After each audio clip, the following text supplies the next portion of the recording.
Be live, just like that. Give it a minute here. Alright.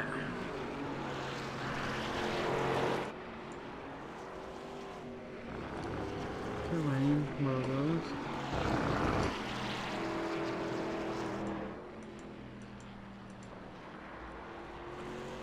Alrighty. Good evening, everybody. Welcome to the BNR Racing Network. Here this evening, alongside of me tonight is Will. Oh man, good evening, Will. How are you doing? Good evening, Brian. I'm doing fairly decent. How about yourself? I'm doing all right. Tonight we head to a little road course in the southern side of the states there of Texas, which I do believe this track originated from F1. I do believe. Can't remember the year. Yes, F1 design track. I believe the first race here was in 2014. Don't quote me on that. Either 13 or 14. It might have been earlier, but I believe it was either 13 or 14. Pretty much ever since then, they have held an F1 race here. The Superbikes, World Superbikes come here. Trans Am GT World Challenge North America. There's an endurance racing series that comes here. Also, next year, the WEC World Endurance Championship, that is a global championship, will be racing here yet again instead of Sebring International. That's normally where they have been racing when they do come stateside. But NASCAR finally decided to come here a couple of years ago, back in 2021. So they've made 3 annual visits here. And, yeah, this is a, what is this, 20 or 22 turn circuit? 23? Well, I think it's 20. I think the last okay, turn is 20. Yes. All right, my apologies for wanting to add more there. There's already quite enough. Also, the V8 supercars made a trip over here back in 2014, I think? Trying to remember. Anywho, they only used half of the circuit, what would have been known as the club circuit.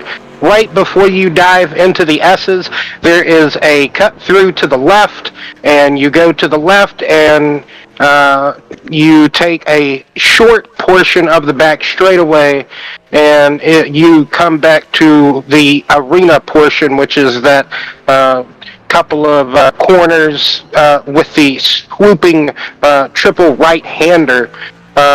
It's a pretty good circuit, man-made circuit. That means they dug out huge lot. It's just over, I want to say, 4.2 miles, Brian. It's shorter than Spa, but I think slightly longer than Road America, if I can remember right. COTA is, yeah, I'll let you know. Oh, wait, I get all that on my information here. It'll tell you. I keep forgetting about that.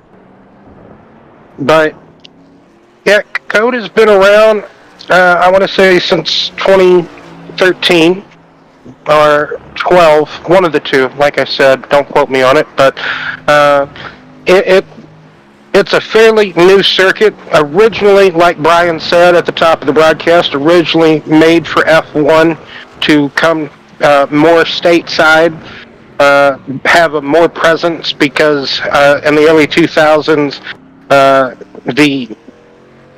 the road course that is inside the track at Indianapolis was originally constructed to bring Formula One back stateside, but they had a few races, and let's just say after a few races, the tire war that they had in that series kind of ended all of that debacle at that road course there. But anywho, that's a different story for another day.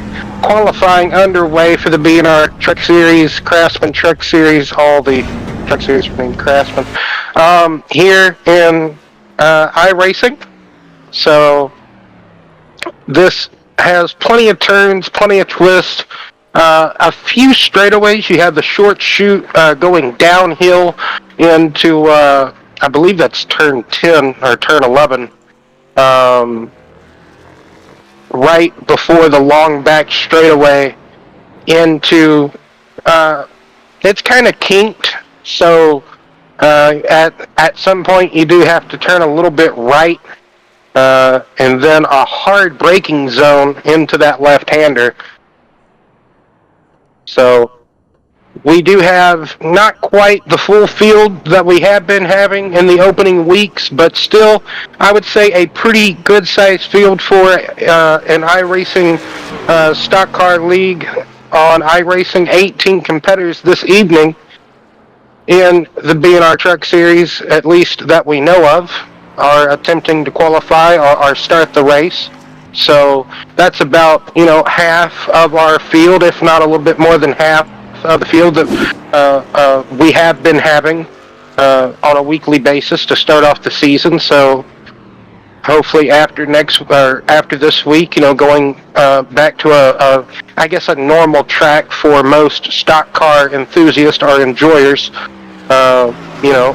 we'll keep having that good size field like we have been having to start off the BNR Racing Series. Oh, I was wrong. I always keep thinking Circuit of the Americas is actually a long track in terms of Road America or Spa, but my apologies. It's just under 3.5 miles, so 3.36 miles in length. Yes. As you see, the weather is 67 degrees, 43% humidity, partly cloudy. They have no wind, so that should be good. They get 25 laps. Total miles for tonight is 86 miles. 80% fuel, unlimited tires, and one quick fix. So they got that quick fix to come on out, back out, and set the pace. Well, they still got about 2 minutes left. Caleb is on top. I do believe everybody else have ran off track and did their thing. So,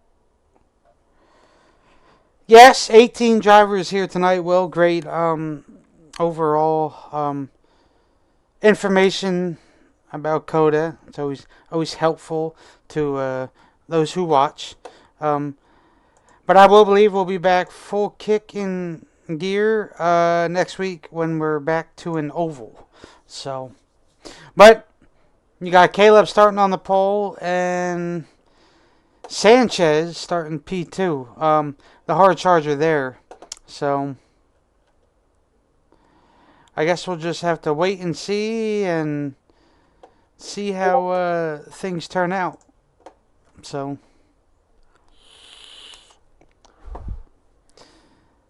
Yes, indeed, Brian. And also, you never can tell how this one race may affect those drivers that necessarily aren't going to be here tonight to show up for this race, that may be in a points battle or trying to run the full season, but maybe had other plans or just maybe particularly just didn't care for a road course in the schedule and decided to set it out, maybe for the best, but necessarily, it may be a league just for fun, but it's a very competitive league, and people still like to win their championships in the leagues that they run. So, in order mainly to win a championship, most of the time, even though it can be a playoff championship type of deal, it's always good to be consistent throughout the season to be there regardless, So that's always one thing to look out for or to watch. At the moment, scoring and timing pylon only has 2 competitors that has taken a lap. Caleb Sellner, son of James Sellner, that we have seen take wins and championships here in the BNR Series, doing kind of a one-off racer. He only really comes in during the road courses in the BNR. Makes some oval appearances. He's mainly a sports car enthusiast on iRacing. Here's the starting lineup, Brian. Yes. So, P1 will be Caleb Sellner. P2 would be Jaden Sanchez. P3 would be Dave Berry. P4 would be Mark Berry, brothers there. P5 would be Joe Stipe. P6 would be Josh Small. P7 would be John O'Brien. P8 would be Jackson Lomax. P9 would be Randy.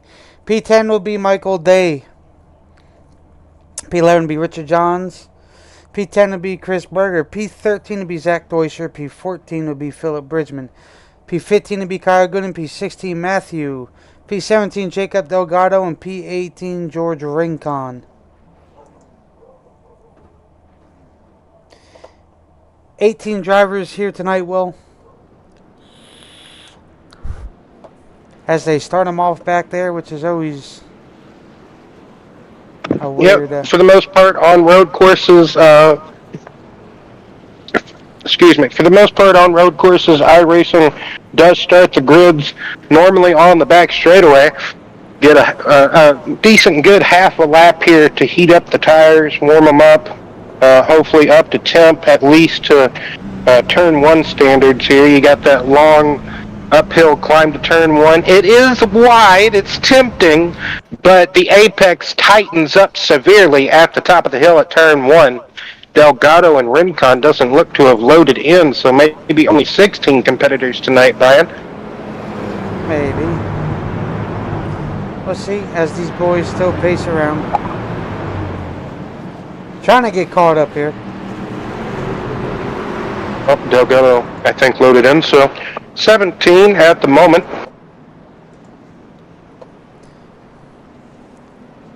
These pace laps can be tricky. Will, absolutely can. Yes, indeed. As we see the cars coming, out of that triple right-hander, through this little short chute, 19 to 20, and onto what would turn hard left, a 90-degree blind corner.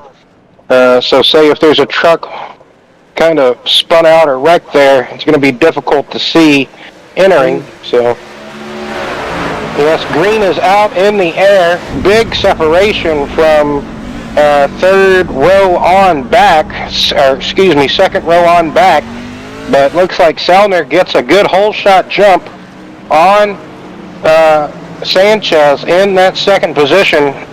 Barry, as they funnel down the hill into turn 2, into the Astus, turns 3, 4, 5, 6. Then you have that slight uphill left-hander. Oh, and Phillip goes off track there, Will, as we just saw.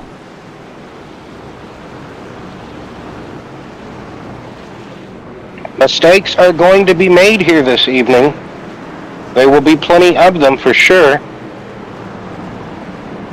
Too wide going through a lot of these things, Will, and everybody just doing their best to try to give all the room that they can. Trying not to swallow everybody up. That's for sure. Everybody for sure going to have... Looks like Kyle Gooden there. Is that Kyle Gooden? Yes. Yes, looked like he just had a moment perhaps coming over the bluff. Maybe could have got tapped from behind, but long sideways slide for sure as they make their way down this long back straightaway.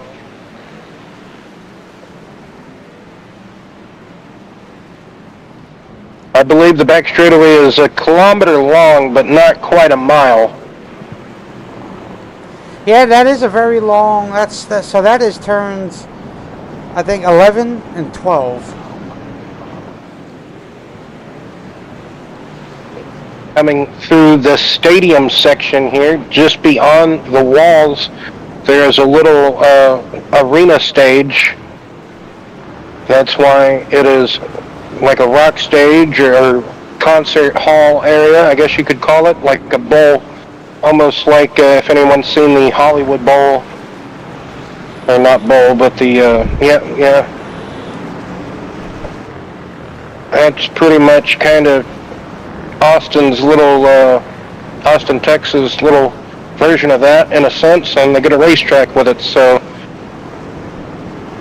little mistakes here and there on the opening lap, everybody getting kind of with this field the way it was on the opening lap, a lot of drivers, I would have to say, was kind of just out of place off the grid in a sense compared to where they might be running. So a lot of filing through and figuring out where everyone kind of needs to be running as far as setting their own pace.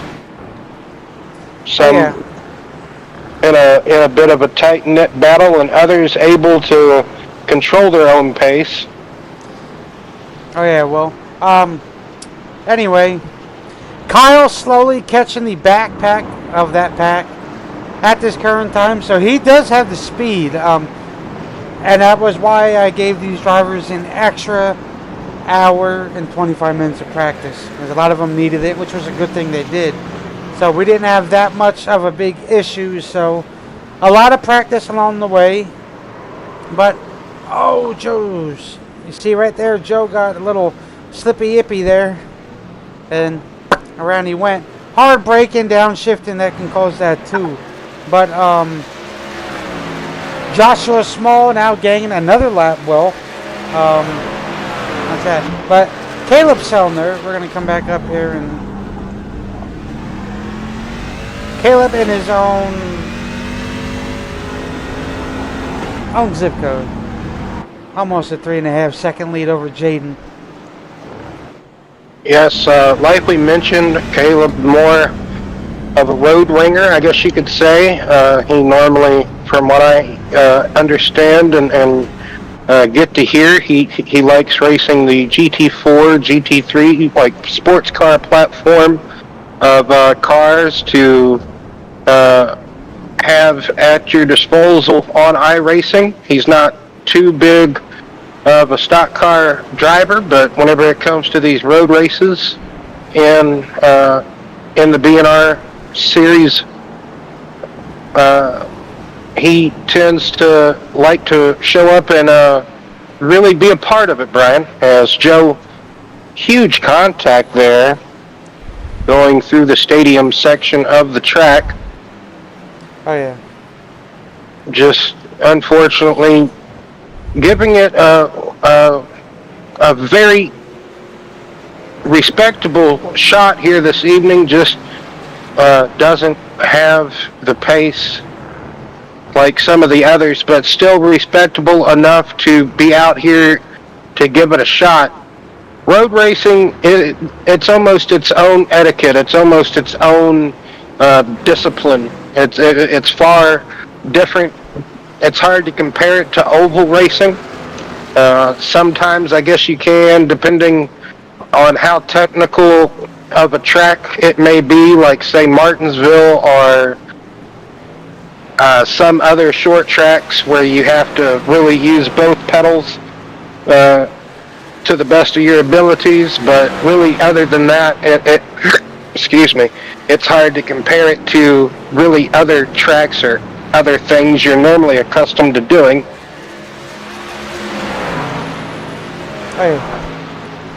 As you see, Delgado fixing to get side by side with Philip Bridgman there.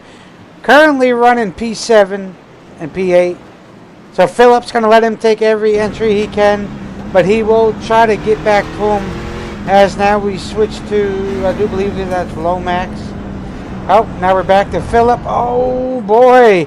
Right there, well, that's what we were talking about, that slip up. But Richard Johns is going to capitalize on Delgado to try to get around him to take P8 away from Delgado.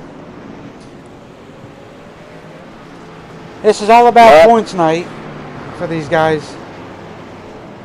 Yes, indeed. Points. Get the best finish possible. Just try to keep it between the painted lines. Don't want to venture too far off track, but still be there within reason. Oh yeah. Richard there having a good battle with Delgado. Delgado keeps getting a bit swirly off the corner. Let's see if he has been able to kind of, not really correct it, but kind of maybe get back into the throttle a bit too much. What happened here at the top of the hill at turn 1? That looked Who like is Matthew that? Hunsaker and Zach Deuscher. We'll go ahead and take a quick look real quick. I don't So, think it was. Yeah, I think for Zach sure might it be was attached. Deuscher.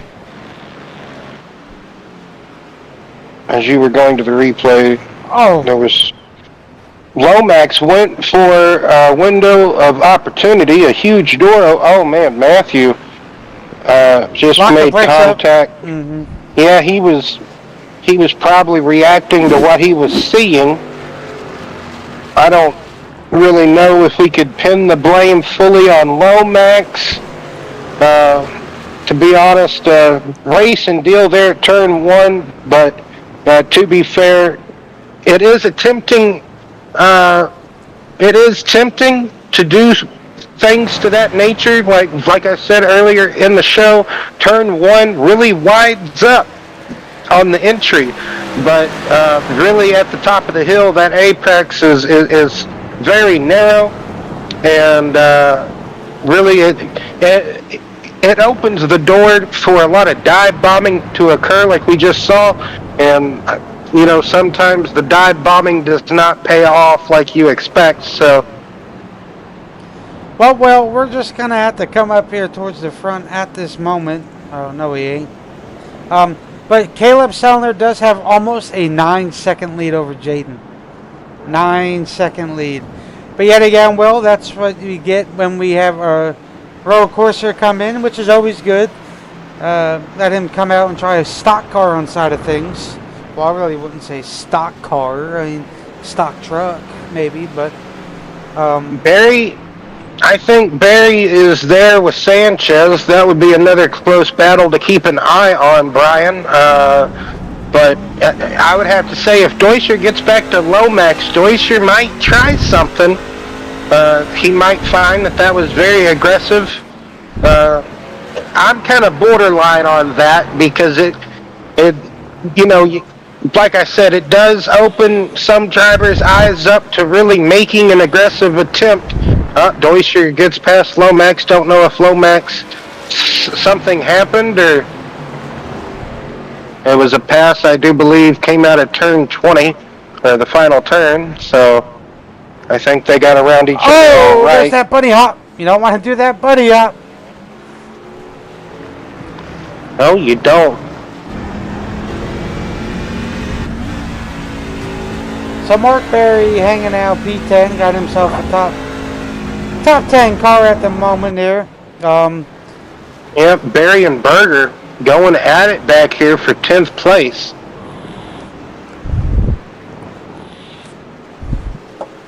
Well, I would like to see or hear the tire wear of these drivers. Like, oh, someone lost it back there. That would, I probably have to say that would be Randy. Yes. Yes, Randy Koking was following this battle.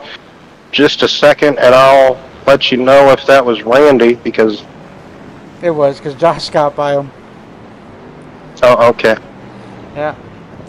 The next close battle is right back here with Kyle Gooden.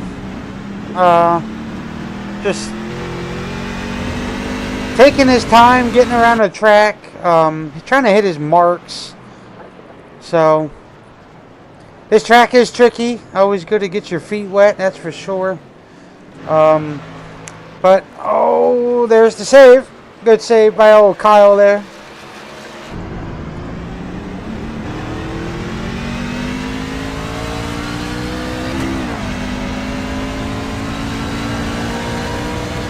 But Caleb, in his whole...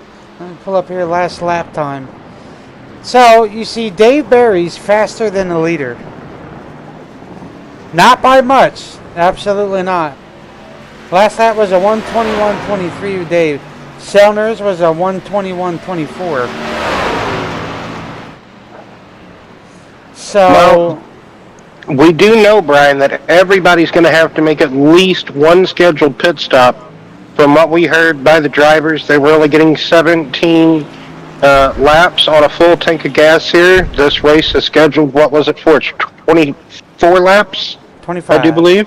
25, my apologies. So I don't really see how anyone could make it 25 laps on what we were told, so I would be super duper surprised if that was to happen. Well, Richard Johns did go off there a little bit, might have made some contact, but that does happen, so nonetheless, and like he wanted, a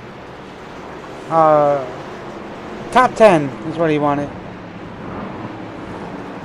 So, at this current time, that's what he's got. So, this battle up here between Jaden Sanchez and Dave Barry can intensify. But anyway, well, good. I was just going to say, already we have a truck in for a pit stop. Not sure if this is scheduled, but it is the 2020 truck of day. Sounded like Tweety Bird there for a second. Not sure if that was a drive-through or because he didn't really stay in the pits all that long. Or did he?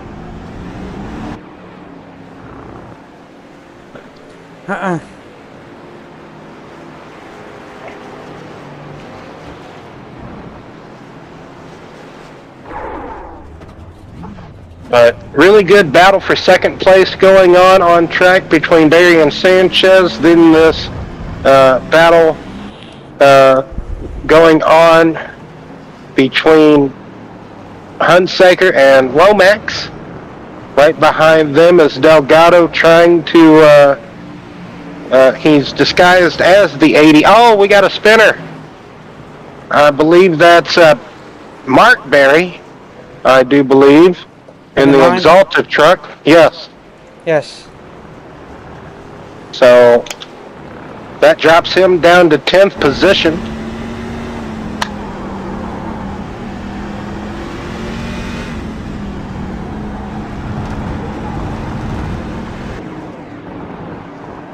Pit window will be open in a few laps, Brian.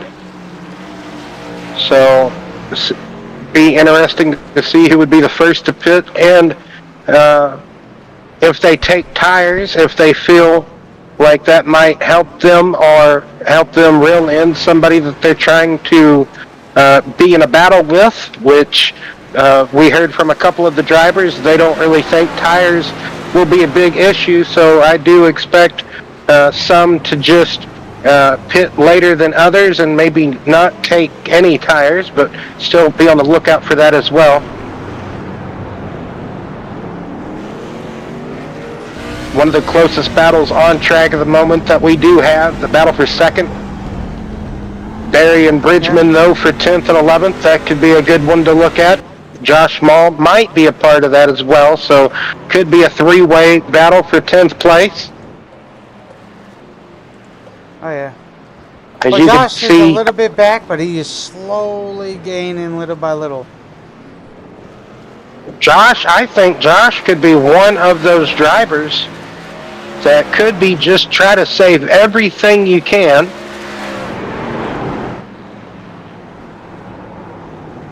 Oh, yeah. And Josh could try to do it, but the question is, will only take enough, you know, like save enough fuel as you can, Brian. And then whenever you do need to make your pit stop, make it as short as possible. Don't take any tires. It's just, you know, take the amount of fuel you need and try to get, you know, top 10 out of it. You know, goals. Always try to make goals for yourself that you can try to achieve before the start of every league race that you are in. Some drivers here, like Lomax, really hanging it out, yawing it out, going through the triple right-hander. As this battle between Delgado and Lomax. Just keep switching on us where all the battles are at. Oh, yes. Oh, Jaden's starting to get a little slippy, though. Hunsaker has... Go ahead. Go ahead. I was going to say, he's starting to get a little slippy, so... starting to lose the tires. and it's bringing Dave a little bit by a little bit closer. And same thing with Zach. So. Well, Dave has just been like an ever-present thing, it seems like, since about the third lap in. David has just had a good pace right behind Sanchez, and that could be pressuring Jaden just a little bit to maybe overdrive the corners or maybe overdrive the exits, and he could be burning his stuff off, Brian. Good point there. And Lomax, after that hit and spin with Deutscher, I don't think his truck has been the same. So he could be struggling with some damage or just some tire wear after a spin and getting it back going again. So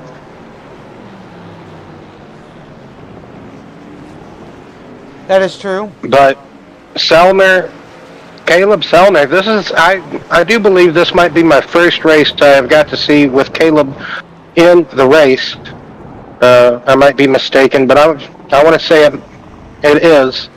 And very impressive run for me to see this evening.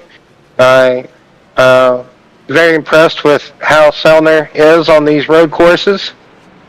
I've heard a lot of talk about how well he drives on these types of racetracks, and always good to see some people like a fresh face or someone that you're not too familiar with come in and you get to see how they drive or the type of pace they can set on a field, and he is surely pulling out the pace. He's got pretty much the whole length of the front straightaway from the final corner all the way uphill to the apex, pretty much, of a track length. If you want to compare it there on the track map, just to the right of your screen, that is the gap that would make up that 15-second gap that we do see. But I'm sure now that he knows of the gap that he has, Delgado, the first of the top 10 to come in and pit, Brian. Oh, yeah. I just noticed that about him on the screen. Yeah. Well Randy Koking, he is in now. So right as the pit window was open, we do have pit takers.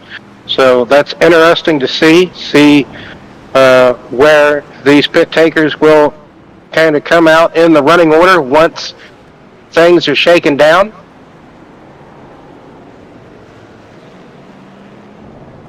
Yep, so we got 17 to go. Well, you might as well say next time by will be 17. But I'll do a rundown real quick. Might as well to have a little fun. Obviously, P1 will. We have Mr. Caleb. Just setting his pace, 15, almost 16-second lead over Jaden. But Caleb is P1. And then P2, we have the Jersey native of Jaden Sanchez. P3, we have Dave Barry, who is slowly but surely gaining every ounce on Jaden. P4, I got Zach Deutscher, as he gets a little slippy there. P5, we have Matthew Huntsaker. Rebounded pretty good, I would say, after that contact with Lomax and Deutscher. P6, we have Jackson Lomax. P7, we got Richard Johns. Great run by him tonight, pacing himself. Points tonight is all that matters for him. P8, we have Chris Berger. P9, we have Mark Berry, to the brother of David Berry. And P10, we have Philip Bridgman. So, that's your top 10 at this current place in time. Michael Day has pitted for his pit, so he's done and will now continue to finish the rest of this race. But Jaden Sanchez is being applied pressure by Dayberry as Jaden takes the wide turn. Barry's really keeping Jaden honest, I would have to say. You would have to think maybe if Selner wasn't a part of this race, didn't show up, it would really be up to these two what would happen, who would make the mistake. Could Sanchez actually pull away from Barry? But at the moment, like he said, it is all Selner in the lead. Whole nother area code for sure, I'd have to say, at this moment in time, this portion of the race. Closest battle on track is this battle for second place. Deutscher, I would almost have to imagine Zach, really lost a little bit of momentum and a little bit of urgency, I would say, as well, whenever he got blindsided by Lomax in turn one. Got spun around there. He would probably be close to this battle, maybe able to apply pressure to Lomax and Sanchez, but that contact and incident happened earlier in the race, and just really, kind of thrown a big what if that did not happen. But good run by Richard Johns. He has set his own pace and has really kind of just been matching that. He's not really been worried about others in the race. He, like he said, just trying to come away from a decent points night. As you can see, J.D. O'Brien being lapped. So 13th position on track being lapped. Yes. That is just the pace that Caleb Selner has been setting. And Kyle Gooding is the next one to be. Yes, Kyle Gooding. He's about maybe 8 seconds away, perhaps, from the race leader, from being, if that, maybe 5. Oh, okay. Just and Kyle said, I'll just go ahead and roll over right now. Roll over, Beethoven. Anyhow, so then you have a good second at least or so, just about, until the next car that would be under, or truck, excuse me, I slipped up there, said a car. But the next truck that would be under scrutiny from the race leader would be Josh Small. So he's got a good half a track or so.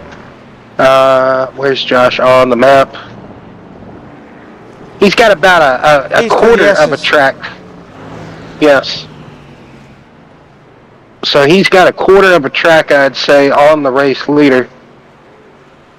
Not quite a half a track, but still, nevertheless, not into real threat at the moment. And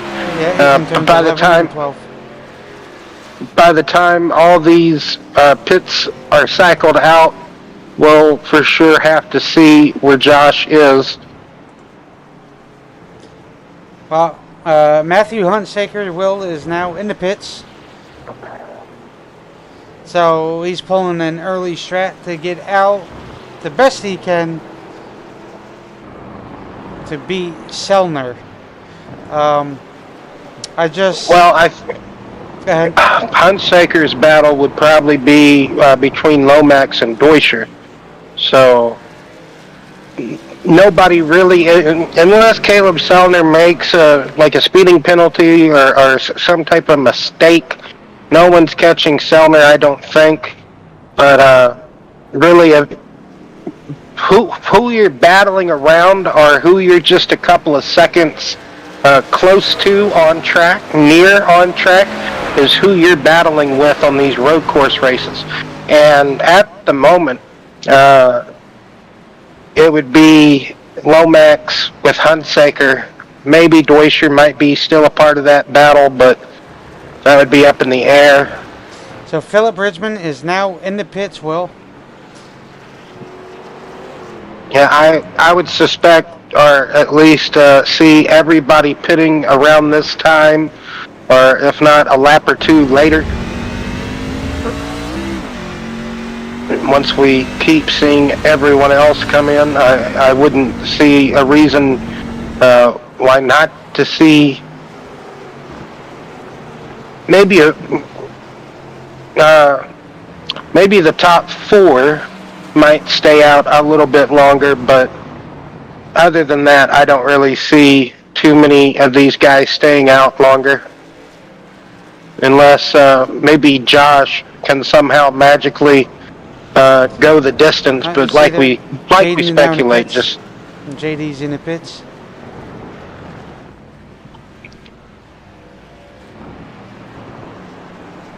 So pit stops are starting to happen, Will. Caleb ain't worried about it. Caleb's in his whole nother area code, so.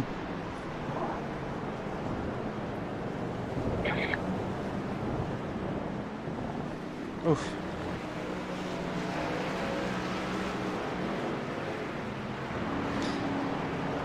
yeah, the second and third place guys, they're in the battle amongst themselves, really, to see who's going to be the final steps of the podium, or to fill out the rest of the podium finishers, I should say.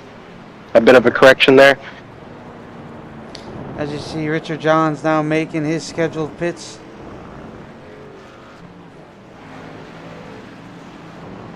This pit road can be kind of rather tricky to get onto because it's right there in between the short chute from turn 19 into 20, and it's an uphill left-hander, kind of off camber just a little bit, and if you try to attack it too severely, you will be almost crucified for it, because it can bite you, like I said, if you try to attack it too harshly.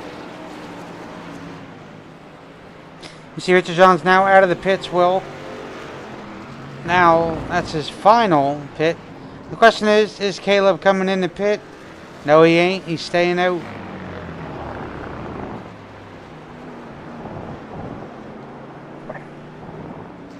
Well, like we suspect these trucks to have 17 laps on a full tank, so you would almost expect some drivers to run the distance, Brian. At least maybe to lap 16 at least, if not all the way. Well, if anyone can do it, I don't know. Well, there's Dave pulling in. Oh, he missed it. No, he ain't. He ain't going to the pits.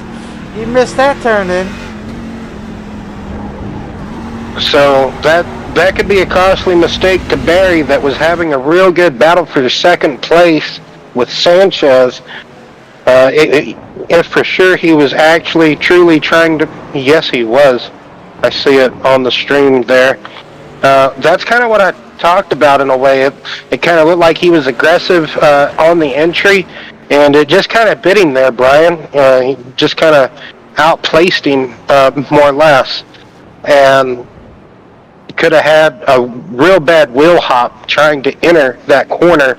It's a very tight left-hander on that pit lane entry road, so many years of trying to go into that pit lane playing the F1 games, it's something else. But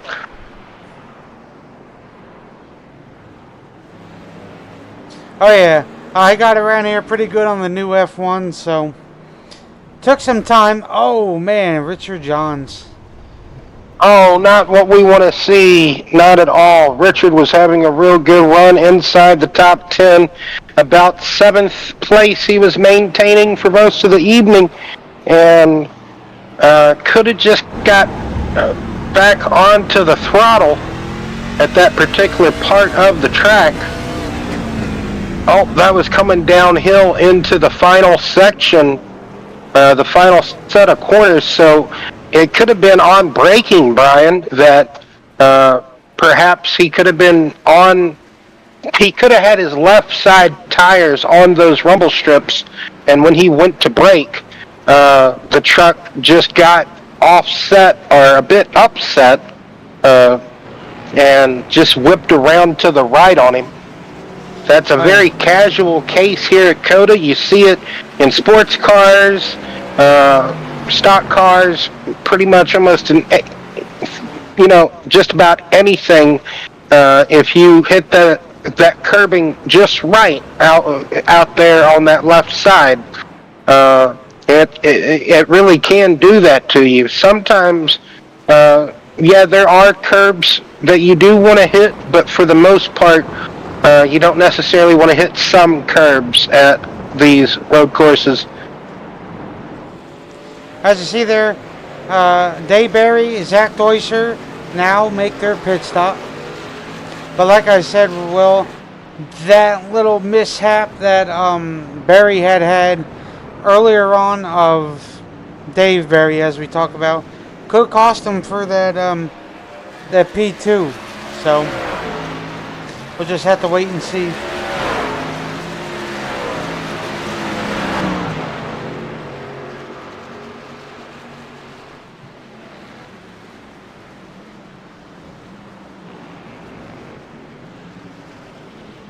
I think it cost him majorly, big time.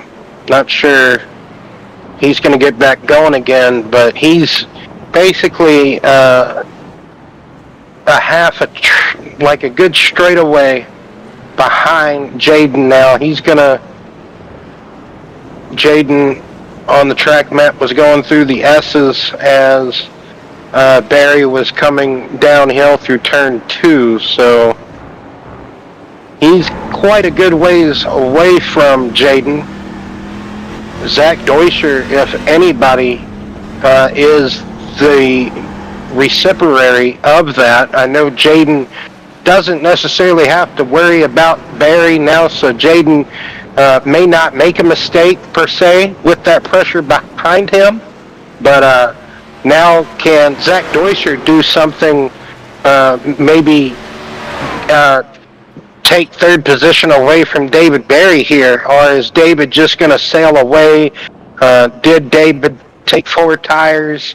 These are all unanswered questions. We truly don't necessarily know.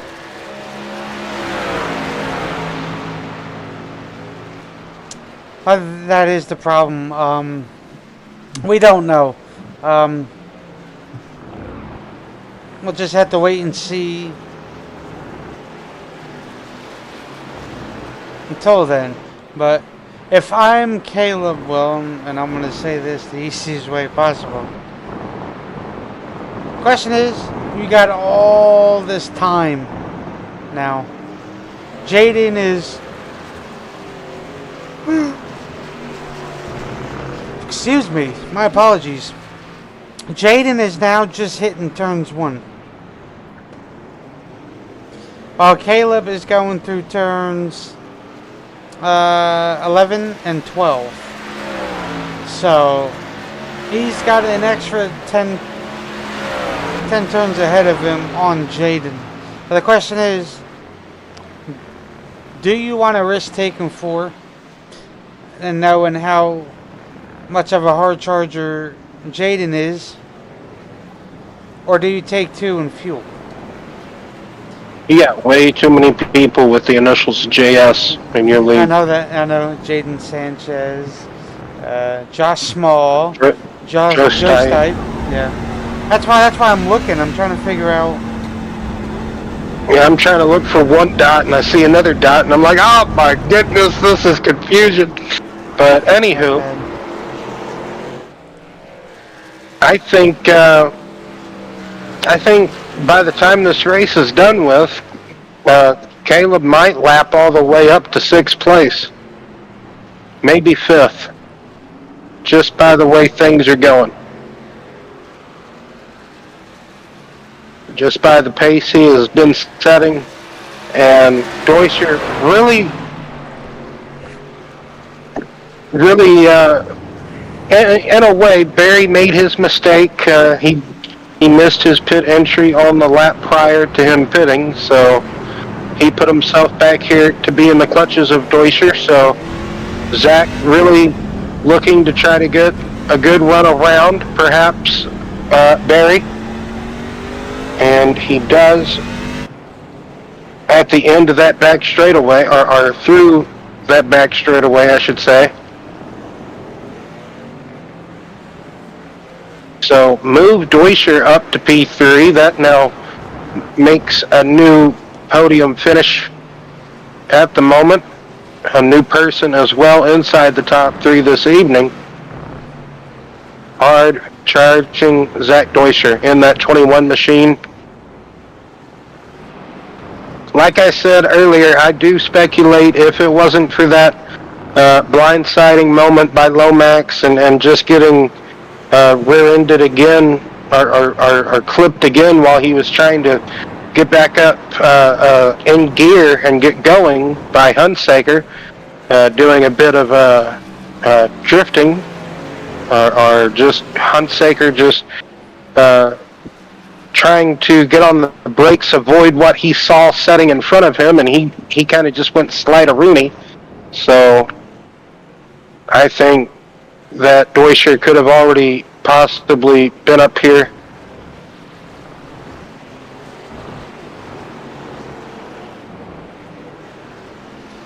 Oof.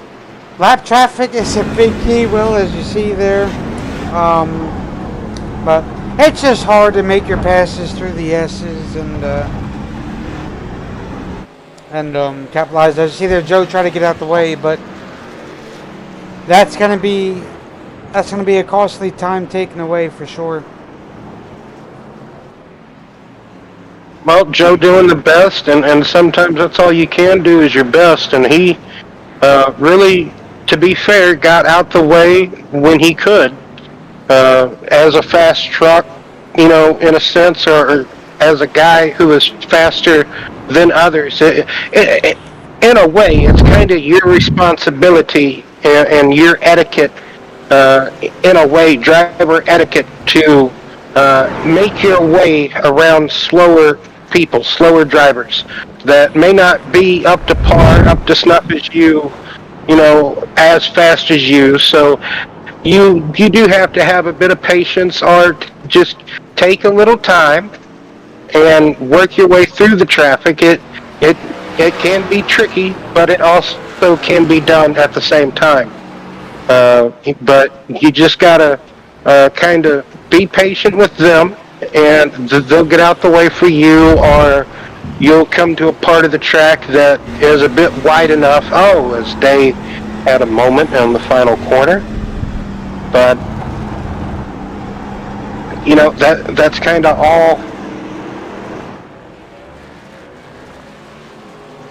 all in hand in hand with each other at a road course.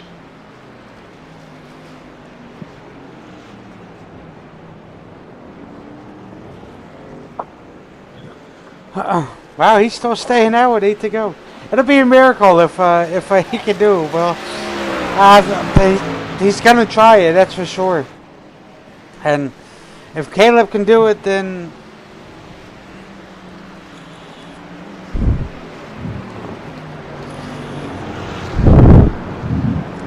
well, I would sure expect him to come to pit road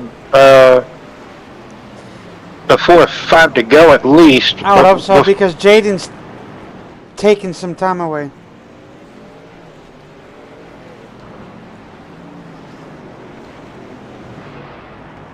Yeah, this is kind of quite surprising if he for sure hasn't pitted. He hasn't pitted yet? Who? Sellner. He seriously hasn't pitted yet? He has not pitted yet. He's been out since the drop of the green flag.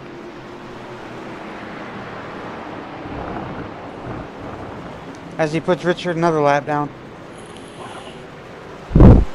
Poor Richard. Richard is having a great run at top 10, and So, yeah, Caleb's still staying out. He's gonna try to do it, and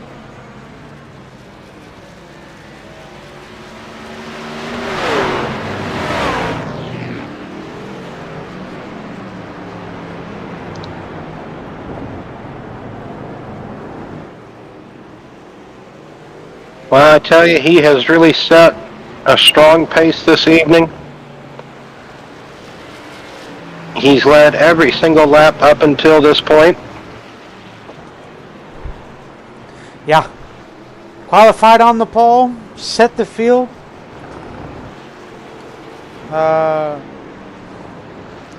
15 drivers left out of the 18 that we had.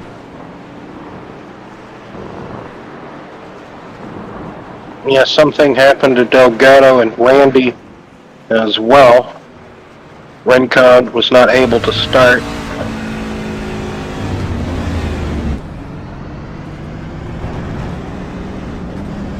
About an 8-second gap between Sanchez and Deutscher. Not sure if Deutscher has the time to run him down nor the pace. Would love to see a battle ensue between those two competitors. They're always strong battle-hardened racers.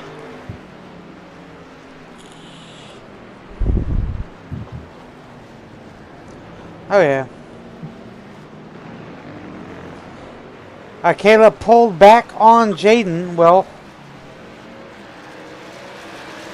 yeah, if Caleb does pit, the question would be, truly, has he opened up a big enough gap to come down pit, whether it be for tires and fuel or just fuel, whatever the pit stop may be, that delta time between, strolling down the pit lane at that, I'm assuming 45 mile per hour mark.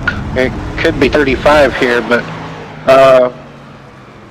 I'm assuming it's 45. But that time it takes, to come down pit lane and then exit, then get back up to speed, keep your momentum that you had. Got to get back in the rhythm.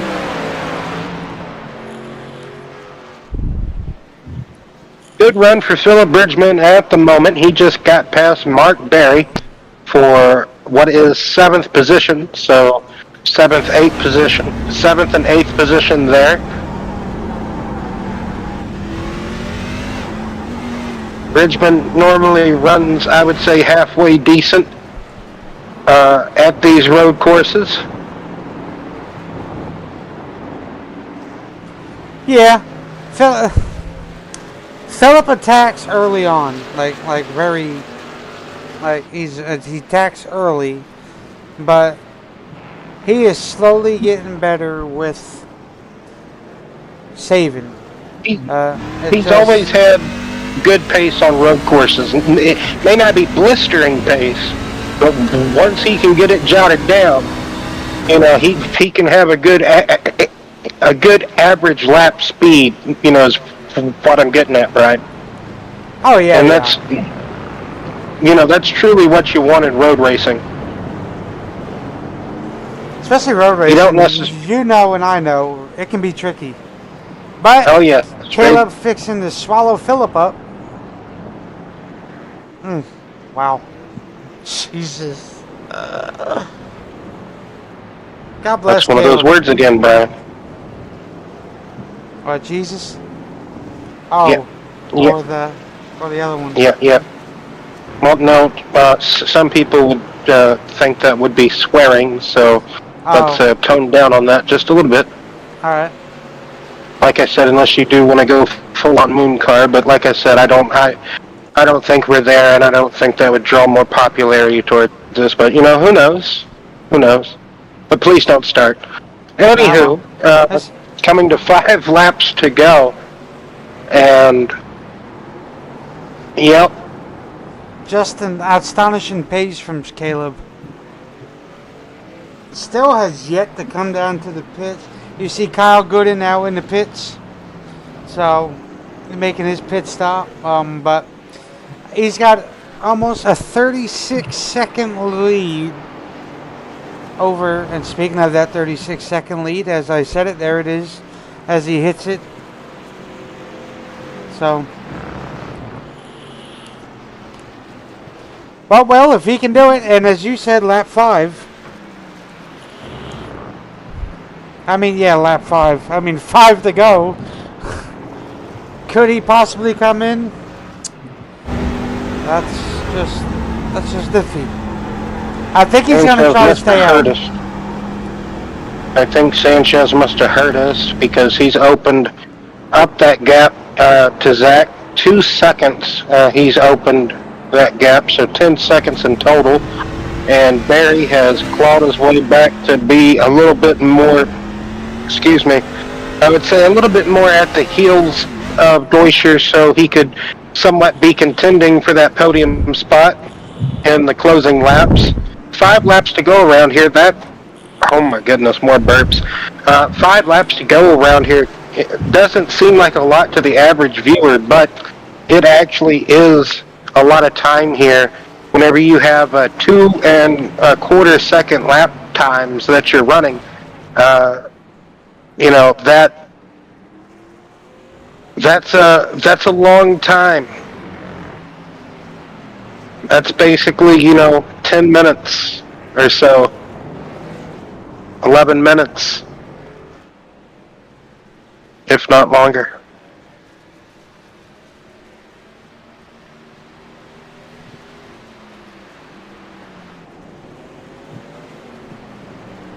Back here, Lomax and, well, my apologies, it's just Lomax back here that we're viewing, but back up front, Sanchez navigating the traffic as well, just about for the most part, half the field working the lap traffic around each other, giving each other hopefully enough space to be around at the same time.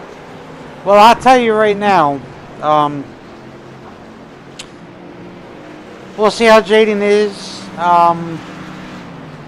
maneuvering around lap traffic, but, well, it's like I tell these guys, race etiquette, yes, would be the proper thing to do is move out the way. Do you have to? No, you don't. It is their job to find their way around you. As you see there, Kyle Gooden and Josh Small is right, a matter of fact, Will, right there in front of Jaden.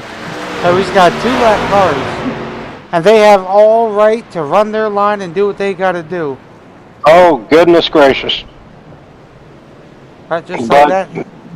Oh.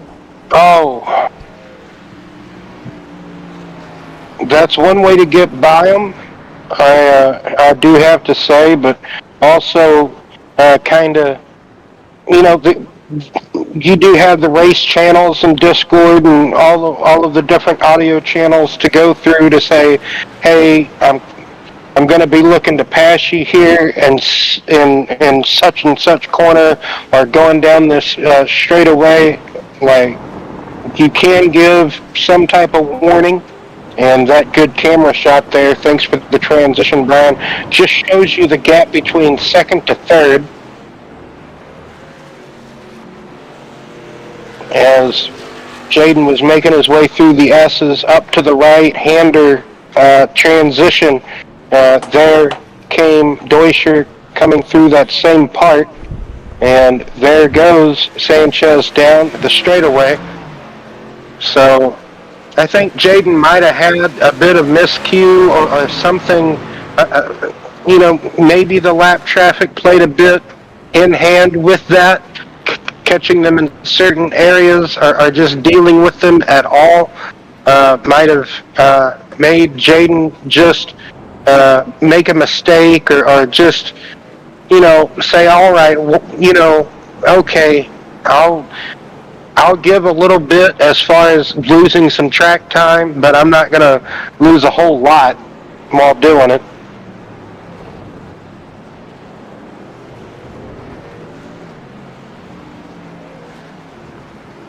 So seriously, according to your thing, Caleb hasn't came down pit road at all?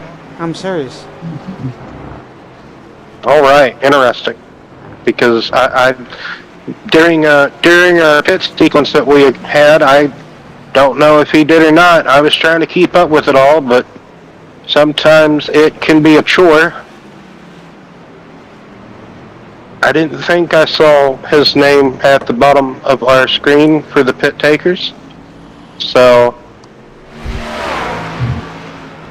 he does have a hefty lead. He should be able to, no problem, I think, pit and be safe with the delta time as far as just get that splash of gas if he does need it. I would have no reason to see why he wouldn't, but he obviously has been setting a good pace and apparently saving enough fuel at the same time. I had some questions of maybe some drivers further back in the field doing that, but I had no idea the race leader would be doing it. Josh had a moment. Josh Small at the top of the hill. Depending on where JD is, maybe he can get back going and maintain that 10th position. He's running a respectable stand-up 10th at the moment. Just about like having a stand-up triple, but not quite. Coming to 2 laps to go once Caleb Sellner gets back to the start-finish stripe here at Circuit of the Americas, COTA. Just located Austin, Texas, just outside of Austin. Just a few minute drive, as far as I know. I've never been to the place. It looks very intriguing to go to. Mark Berry had a very huge moment going through the double right-hander. The entry into the arena portion of the track. Yep, 2 to go. God bless Caleb. Well, Caleb. This would. Looking back at what I said just a few laps ago, would Zach Deuscher have anything for Jaden Sanchez? Man, Deuscher's really cut into that for sure, whether it be help from traffic or just maybe some mistakes from Sanchez, but Deuscher just a few seconds away, and for sure within striking distance here. Like I said, a lap around here, that's 2 minutes, 20 seconds, maybe a little bit more than that, depending on how worn your tires are. So just a couple of seconds from second to third, closest battle on track at the moment. As Jaden does have a moment going through the S's.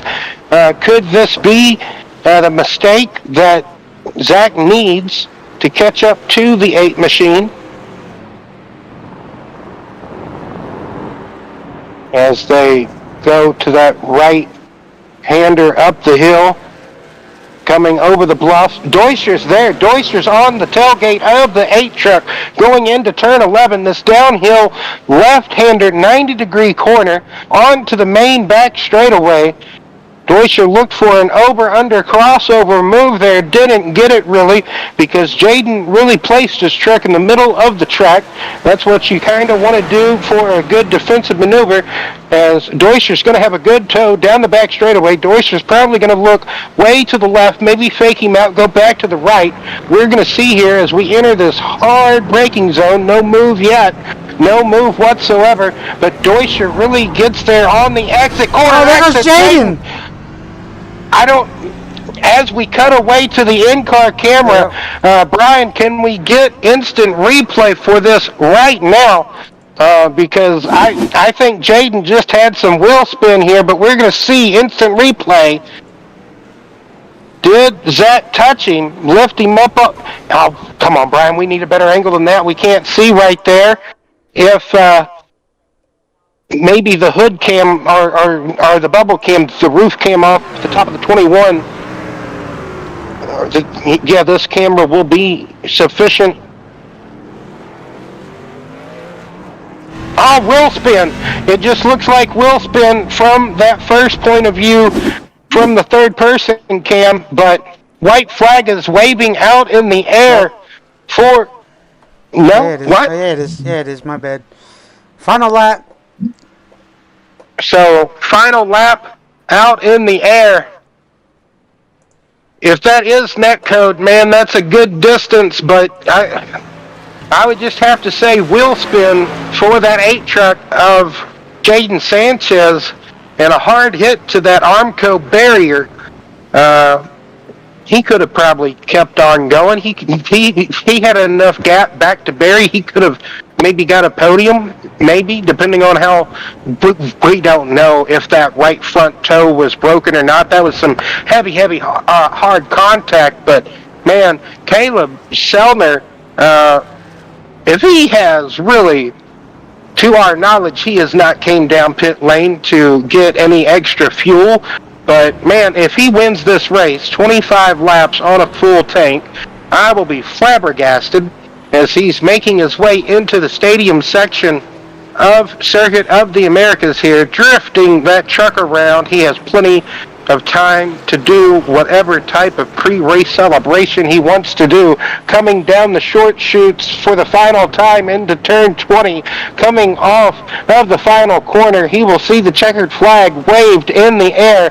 Caleb Stelner, almost said Shelton, that would have been pinch poke, owe me a Coke, but oh man, I think he's out of fuel on the final. Oh no, he just wanted to do some celebrating there.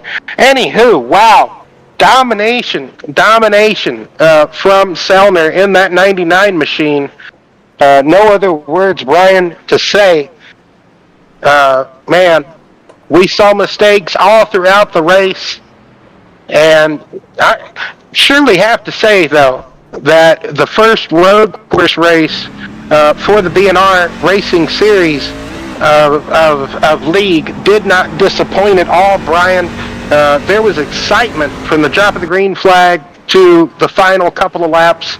I know the winning deficit, the winning gap, and he had lapped all the way up to 5th place. It would have been 6th place like I had projected, but Sanchez with that unfortunate wheel spin, getting up through the gears off of turn 12 from that long back straightaway, added pressure by Zach Deutscher.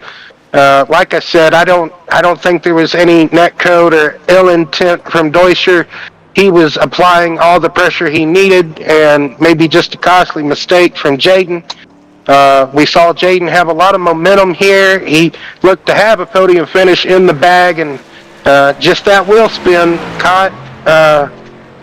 It really truly catches out the best of them.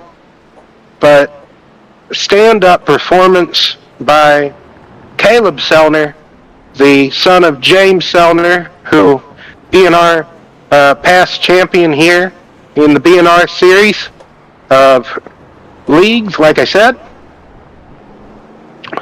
Ooh. Man, like I said, that race to me, in my opinion, as a race fan, does not disappoint. You know, this is almost typical in a way. Even in real life, you have some drivers that come in on certain events, certain races, and you're like, oh, well, he's just going to drive away. And unfortunately, we had that here this evening. How does he still have gas in that Toyota? I am just dying to ask these questions. But anywho, not too fully sure, Brian, what your opinions of this race are. But hopefully we can talk to the podium finishers this evening and get their thoughts as well. Caleb Sellner, Zach Deutscher, and David Barry. Both Barrys, I believe, had a top 10, I think. I would have to have another look at the results, but... There we go.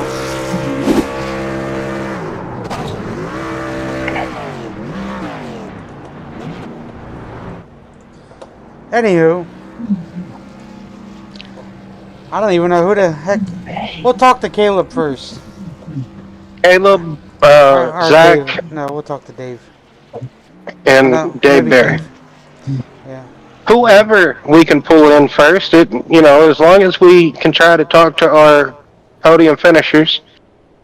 Oh, Mark Berry did get a top 10. He finished in 7th. Yeah. So, good run. And you said Zach. Zach. So we'll talk to Dave first.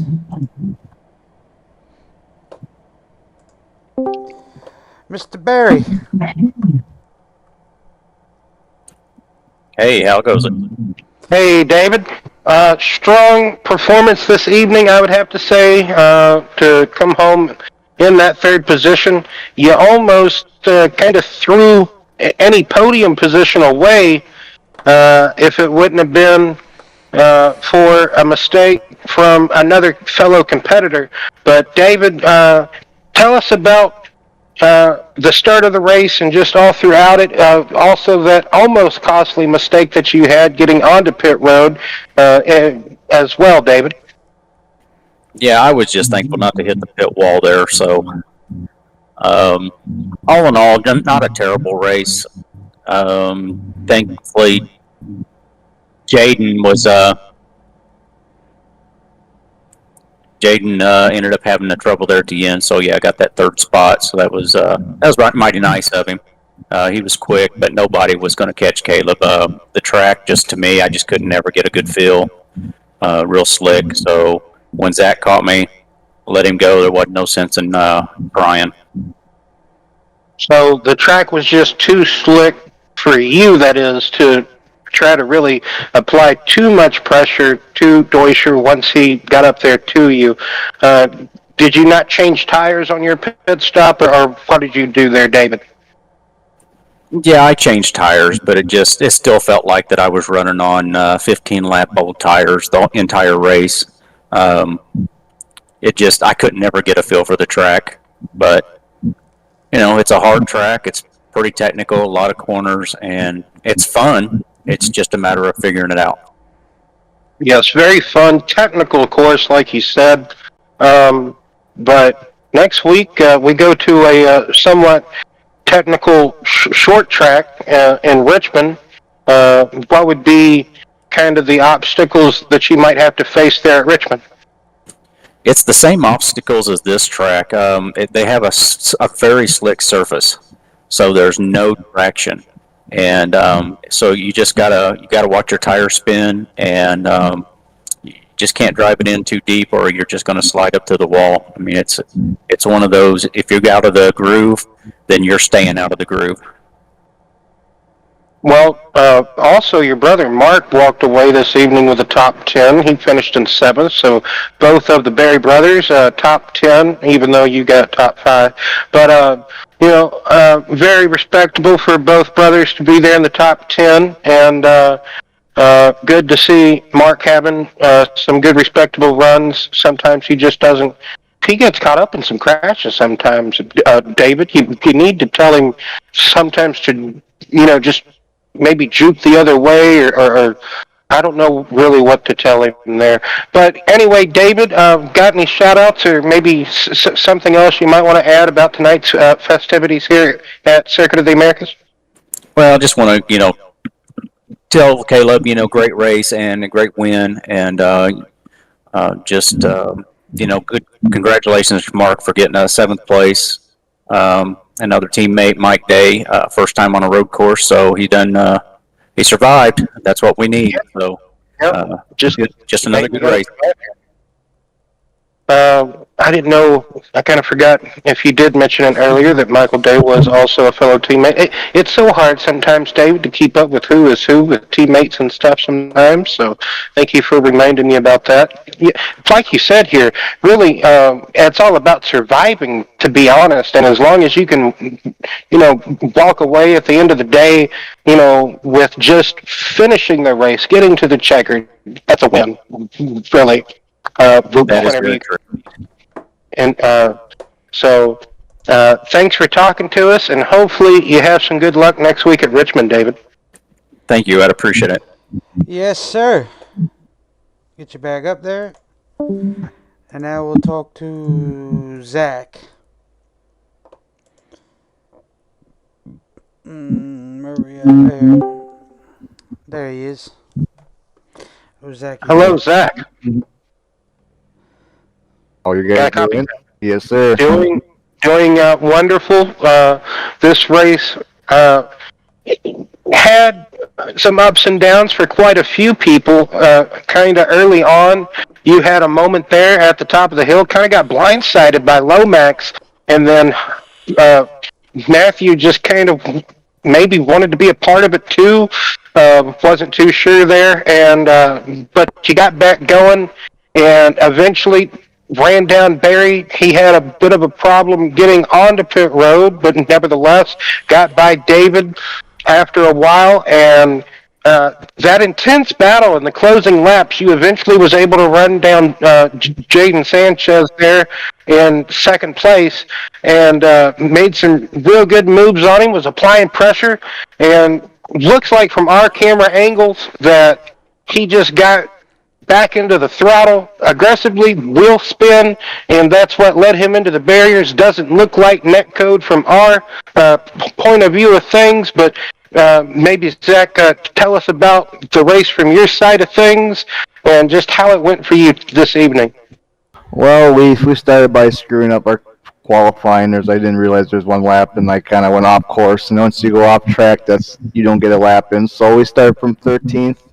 We did pretty good until that little incident with what I forgot whatever his name is. He hit me, but it is what it is. And Hunsaker, we made up really good time. I spun myself out 3 times, unfortunately, trying to push it, but each time I was able to come back and somehow grab the second, which I did not expect tonight. Yeah, like I said, Jaden in the 8 truck in front of you going from turn 12, I believe it's 13, in to the first part of the stadium section there, the first couple of corners. He was trying to set up to still defend that position, and it just looks like wheel spin just kind of bit him a little bit. Not sure how old of tire he was on, or just uh, while you're trying to defend a position on a road course or really any track, Zach, that can really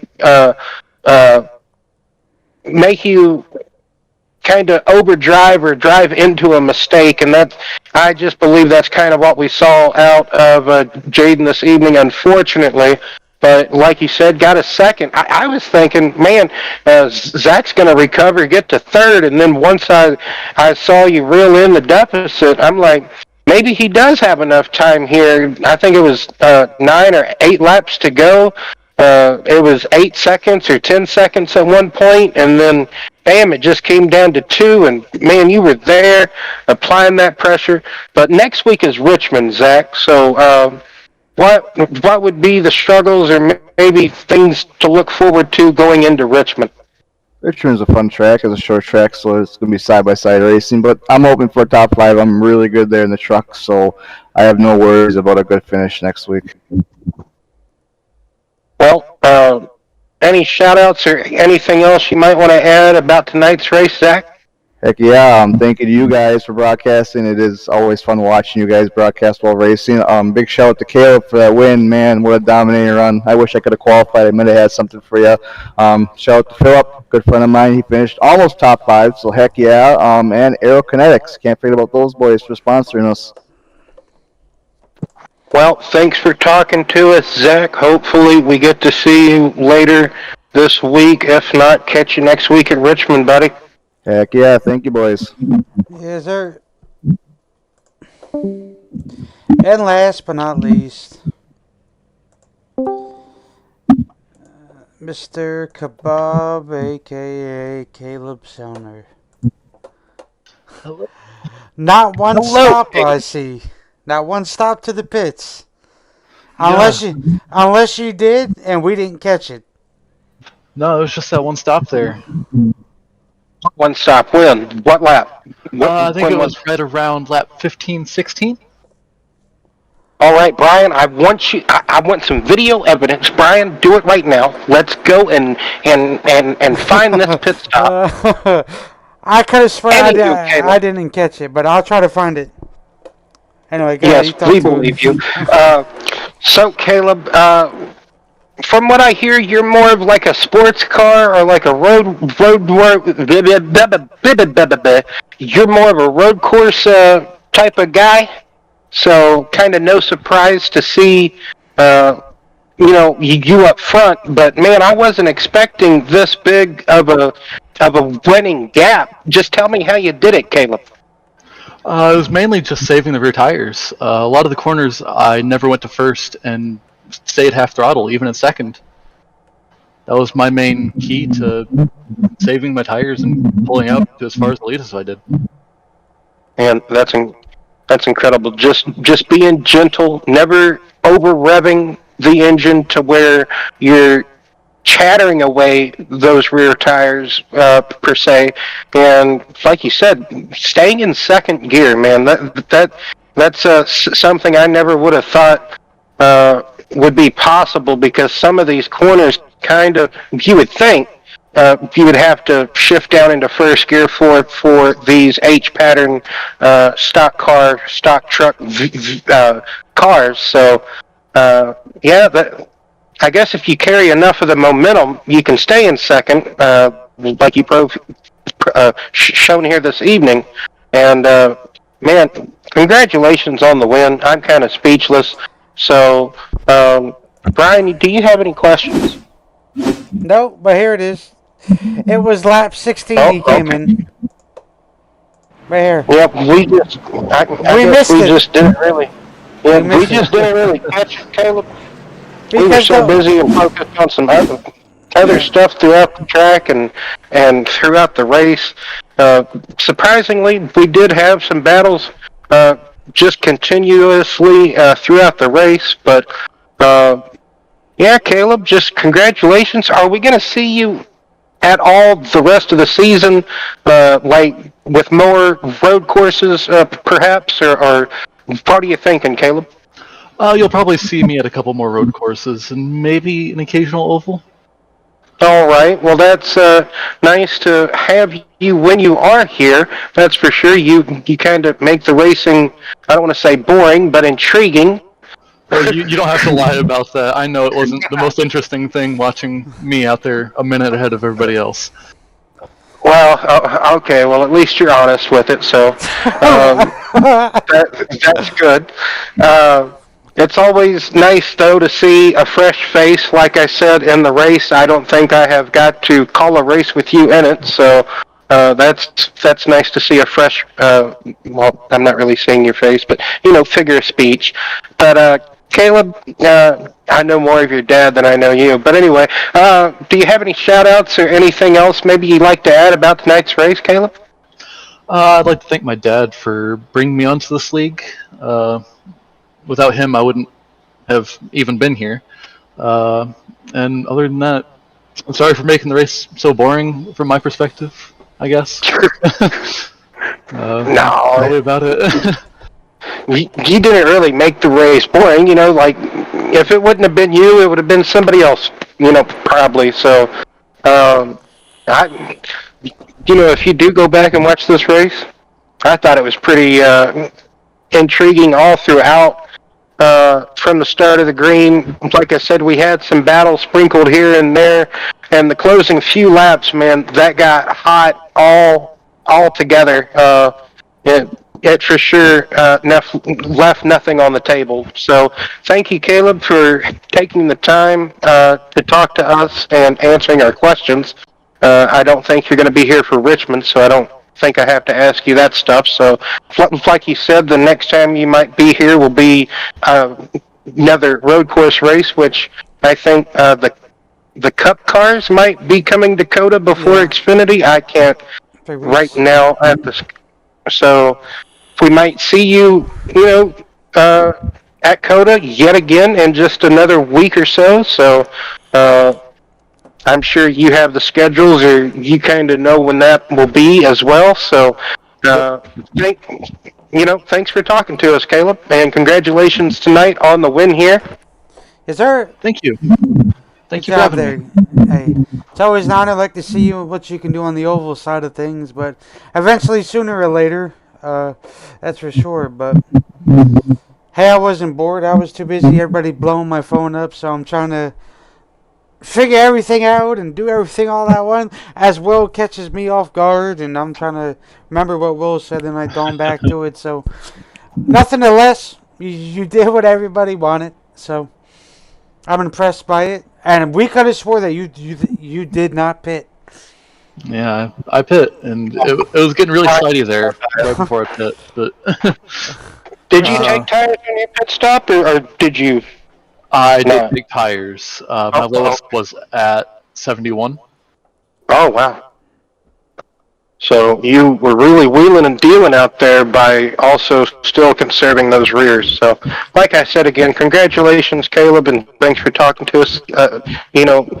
Like I said before, it's always nice to see, some people that you don't get to see on a regular basis. Thank you. Thank you for having me. Yes, sir, Caleb. All right. Well, Well, at least now we know he pitted. So I didn't catch it. I didn't. Well, no, it's okay. Sometimes, like we were saying to Caleb, sometimes you don't get to catch it in the spur of the moment or in the heat of the action when it happens live. And fortunately, we were able to go back and actually jokingly see it happen.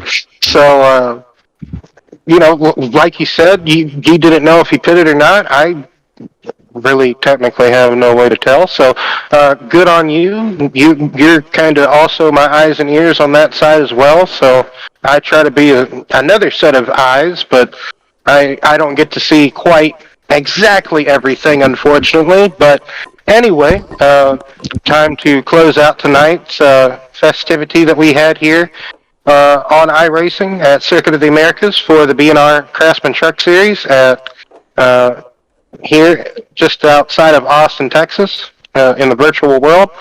And for myself, Will Roberts, and Brian Hunt over there, we would like to thank each and every one of you for tuning in, coming out this evening, and cheering on, rooting on, and watching your favorite BNR competitors.